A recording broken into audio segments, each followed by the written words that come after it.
نکشیدم من سر تو رو بردم میرسیدم من گوشه گودار مادر رو دیدم من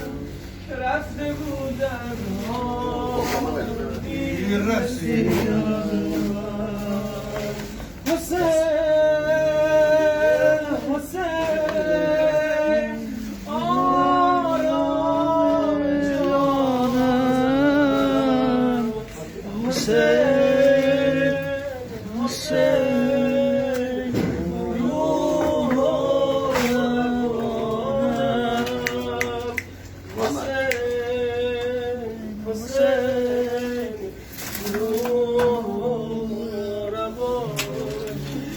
دیگه قسمت ما نمیشه اینجوریم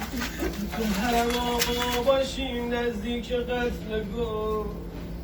برا آقا نوکری کنی یا با عبدالله همین جمله رو بگم هر کی اشکش جاری شد اول پدرام و مادرام رو دار کن زحمت کشیدم در همه ما رابی میگه بی زینب نشست کنار بدن بی سر برادر بی دستان و کرد زیر شانه های بدن برادر یا ابا عبدالله بدن کمی بالا آورد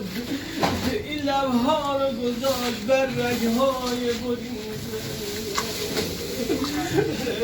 ای غریب حسین مظلوم حسین مظلوم حسین مظلوم کل خیر فی باب الان رو تختای بیمارستونا هستن مریضایی که التماس دارو داره همه مریضا یارم به واسطه